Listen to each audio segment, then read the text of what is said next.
यह बात सच है कि इंसान भूल करके कुछ सीखता है, परंतु इसका यह मतलब नहीं कि वह जीवन भर भूल करता रहे और कहे कि हम सीख रहे हैं।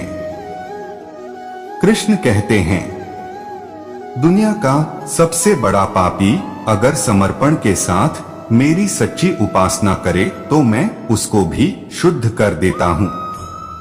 तुम अपनी पीड़ा के लिए इस संसार को दोष मत दो, अपने मन को समझाओ। तुम्हारे मन का परिवर्तन ही तुम्हारे दुखों का अंत है।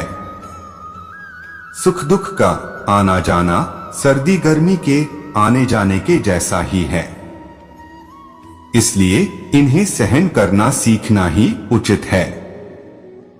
श्री कृष्ण कहते हैं, जो मेरे प्रिय हैं उनको मौत का भय नहीं रहता है।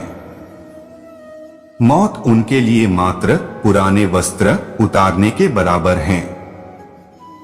किसी दूसरे के जीवन के साथ पूर्ण रूप से जीने से अच्छा है कि हम अपने समय को भाग्य के अनुसार अपूर्ण जिए। बुरा वक्त आपको जिंदगी के उन सच से सामना करवाता है जिनका आपने अपने अच्छे वक्त में कभी ख्याल भी नहीं किया होता होगा। तुम्हारा मोह ग्रस्त होकर अपने कर्तव्य पथ से हट जाना मूर्खता है, क्योंकि इससे ना तो तुम्हें स्वर्ग की प्राप्ति होगी और ना ही तुम्हारी कीर्ति बढ़ेगी।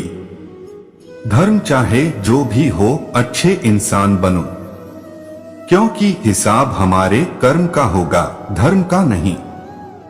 सत्य हमेशा पानी में तेल की एक बूंद के समान होता है।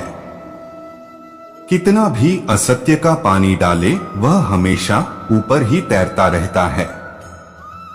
इस भौतिक संसार का यह नियम है कि जो वस्तु उत्पन्न होती है वो कुछ काल तक रहती है और अंत में लुप्त हो जाती है, चाहे वो शरीर हो या फल हो।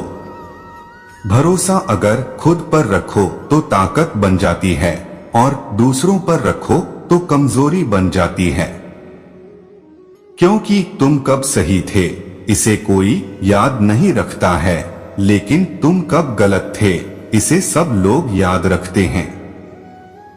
अच्छे लोगों की कृष्ण परीक्षा बहुत लेता है परंतु साथ नहीं छोड़ता, और बुरे लोगों को कृष्ण बहुत कुछ देता है परंतु साथ नहीं देता।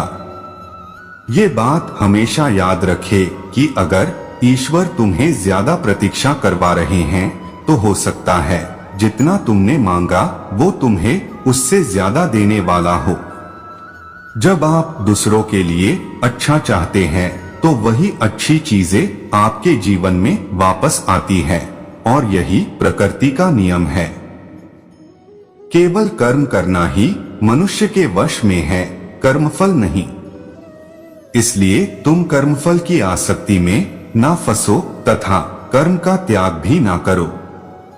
अगर आप किसी को छोटा देख रहे हैं तो आप उसे दूर से देख रहे हैं या अपने अंदर के अहंकार से देख रहे हैं। जो तुम्हारे अंदर घिन पैदा करते हैं उसे जल्द ही अपने जीवन से त्याग दो, फिर वो कर्म हो, विचार हो या इंसान। अगर किसी को दुखी देखकर हंसी आने लगती है तो समझ लीजिए मनुष्य की मानवता समाप्त हो गई है। पूरी दुनिया जीती जा सकती है संस्कार से, और जीता हुआ आदमी भी हार जाता है अहंकार से। फर्क सिर्फ आपकी सोच का है, वरना जिंदगी में समस्याएं कमजोर करने के लिए नहीं बल्कि मजबूत बनाने के लिए आती हैं। जिस इंसान को हार और जीत से कोई फर्क नहीं पड़ता वो दूसरों की जीत में भी खुश रहता है। जीवन में ऊंचाइयों पर वो ही लोग पहुंचते हैं जो प्रतिशोध की जगह परिवर्तन की सोच रखते हैं। जिंदगी में हमारी समस्याओं का समाधान है सही ज्ञान का होना। इंसान इसलिए दुखी नहीं है कि वह ईश्वर को नहीं मानता, इंसान इसलिए दुखी है क्योंकि वह ईश्वर की नहीं मानता। जो मनुष्य किसी अच्छे काम में लगा हुआ होता है, आने वाले समय में उसका अंत कभी बुरा नहीं होता है। अपनी इच्छा शक्ति से खुद को एक नया आकार दो। अपने आप को कभी स्वेच्छा से नीचा मत होने दो। श्री कृष्ण कहते हैं, जो मनुष्य बिना आलोचना किए श्रद्धा पूर्वक मेरे उपदेश का सदैव पालन करते हैं, वह कर्मों के बंधन से मुक्त हो जाते हैं। अपने भूत की घटनाओं पर चिंतित होना व्यर्थ है, क्योंकि तुम ना तो अपने भूत को बदल सकते हो और ना अपने भविष्य की कल्पना कर सकते हो। तुम केवल चिंतित हो सकते हो, जो पूरी तरह से अर्थहीन है।